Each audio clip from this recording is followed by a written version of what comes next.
सिर्फ मोदी जी ने मुझे ये लाइन बोली कि मैं तुम्हें बाहर कहीं काम नहीं करने दूंगा और चाहे तो छोड़ के देख लो। एक बात मैं बहुत बोलती, छोड़ते वो किसी को भी नहीं है, ट्राई वो सब पे मारते हैं। बहुत जेन्युइन बंदे नहीं हैं वो, उनका तो अब सामने चीज़ें आ रही हैं उनकी। हेलो फ्रेंड्स, रिएक्शन चट्टी में आपका स्वागत है। मैं हूं शुभम मोदक और आज हम एक ऐसे सीरियल के बारे में बात करने वाले हैं जो सीरियल हम आप हमारे नाना नाना दादा दादी मौसा मौसी हर किसी के फेवरेट लिस्ट में ये शामिल है और शायद टॉप 1 में शामिल है। तो आज हम बात करने वाले तारक मेहता के उल्टा चश्मा के बारे में। रिसेंट डेज में देखा गया कि ये सीरियल एक काफ़ी कंट्रोवर्सीज के साथ जा रही है। कंट्रोवर्सीज के साथ साथ ही कुछ तो काफ़ी दुख भरी घटना घटी है, जैसे नट्टू काका डॉक्टर हाथी नहीं रहे हैं इस दुनिया में, और कुछ चीज़ें ऐसी हुई हैं जिसमें कि उनके जो आर्टिस्ट है, मेन आर्टिस्ट जो इस सीरियल को लगभग स्टार्टिंग डेज से संभालते हुए आ रहे हैं, वो आर्टिस्ट भी तारक मेहता के उल्टा चश्मा को छोड़ के चले गए हैं।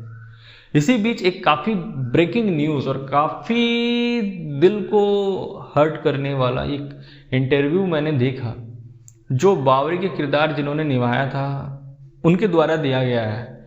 तो मेरे को नहीं लगता कि इनका रियल नाम आपको पता होगा, क्योंकि ये कैरेक्टर्स इतने फेमस है कि इनके जो नाम से रोशन सिंह सोडी, दया भाभी, जेठालाल, ये इतने फेमस है कि मेरे को लगता है कि रोड में इनको देखने से भी हम इनको इसी नाम से बुलाएंगे। तो इसलिए आज हम बात करने वाले बावरी के एक लाइव इंटरव्यू के बारे में, जिनमें उन्होंने कुछ काफ़ी गंभीर एलिगेशन लगाई असित मोदी जी के ऊपर, जो कि तारक मेहता के डायरेक्टर है। तो यहाँ पे कहना यह है बावरी का कि उनका पेमेंट लगभग 1.5 साल से अटकाया हुआ है। जिस वक्त उनको ज्वाइन करवाया गया था तारक मेहता के शो में, उस वक्त असित मोदी जी ने उनको कमिटमेंट दिया था अपने, उन्होंने बोला था, उनको एश्योर किया था कि आप 6 महीना हमारे साथ काम करो, 6 महीने काम करने के बाद आपका जो पेमेंट है वो हम बढ़ा देंगे। लेकिन 6 महीने के बाद जब बावरी जी ने प्रोड्यूसर या फिर उनके वहाँ पे जो अकाउंट मैन है उनसे जब संपर्क किया, प्रोडक्शन हाउस के लोगों से संपर्क किया, तो उन्होंने उनका रिस्पॉन्स करना बंद कर दिया। और उन्होंने ये भी कहा कि उन्होंने असित जी को भी काफ़ी सारे मैसेजेस किए हैं, काफ़ी सारे कॉल्स किए, उनसे मिलने गए हैं, लेकिन उन्होंने कोई भी रिस्पॉन्स उसको किया नहीं। उस वक्त बावरी के माता जी का काफ़ी हेल्थ इशू था और उस वक्त उनको पैसे की भी ज़रूरत थी, साथ साथ उनको एक पीस की भी ज़रूरत थी।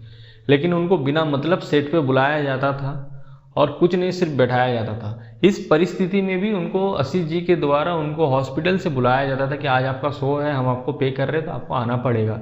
जबकि उन्होंने जो वादा किया था बावरी से कि हम आपका पेमेंट को और भी बढ़ाएंगे 6 महीने के बाद, तो क्या 1.5 साल के बाद भी वो पेमेंट उनका बढ़ा नहीं।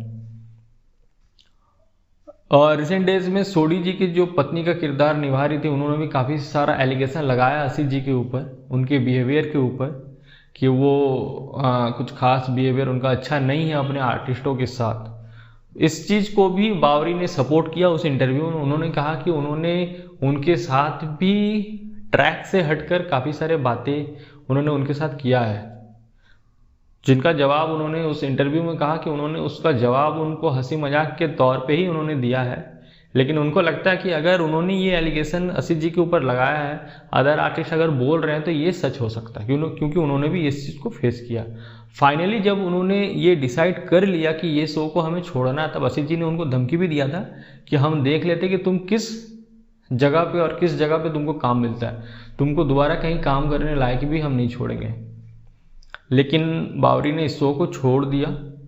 फिलहाल उन्होंने कहा, ये भी कहा कि उनकी जो भी पेमेंट ड्यूज़ है वो आज तक उनको क्लियर नहीं किया गया, जबकि उन्होंने काफ़ी बार ऑफिस में जाके उनसे मिलने की कोशिश की, काफ़ी बार उनके अकाउंट होल्डर को बात किया, उन्होंने जो पोस्ट प्रोडक्शन का काम संभालते हैं अकाउंटेंट के साथ भी उन्होंने काफ़ी बार कांटेक्ट करने की कोशिश की, लेकिन उन्होंने उनका कुछ भी रिस्पॉन्स नहीं दिया और अभी भी उनका पेमेंट क्लियर नहीं हुआ। तो इतना बड़ा एलिगेशन एक इतने बड़े शो के डायरेक्टर के ऊपर अगर लग रही है, तो कहीं ना कहीं इसमें कुछ तो फैक्ट होगा। और मेरे हिसाब से इस चीज़ के ऊपर जांच होनी चाहिए कि क्यों आर्टिस्ट वहाँ से छोड़ रही है, और शायद इस शो को बंद कर देना चाहिए, क्योंकि इस शो में अब पहले जैसे वो एंटरटेनमेंट रहा नहीं है। ये जेठालाल के द्वारा बस खींचा जा रहा है और खींचा जा रहा है, और कुछ भी इसमें एंटरटेनिंग नहीं है। तो शायद इस तरह से शो को सबको अलविदा करते करते शायद एक दिन ये शो काफ़ी जल्द हमारे बीच अब नहीं रहने वाला है। तो काफ़ी जल्द ये शो हमारे पास बंद होने वाला है और ये हमारे साथ बस हमारे मेमोरीज में ही रहने वाला है।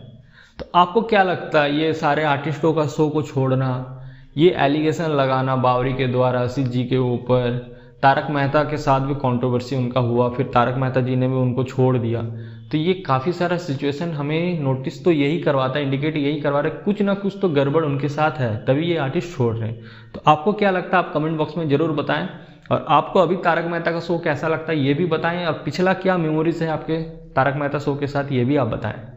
तब तक के लिए इस वीडियो में इतना ही, मिलते हैं अगले वीडियो में। इस चैनल को शेयर सब्सक्राइब जरूर करें। अगर ये कंटेंट आपको अच्छा लगा तो आप डेफिनेटली इसको अपने दोस्तों में भी शेयर करें। धन्यवाद।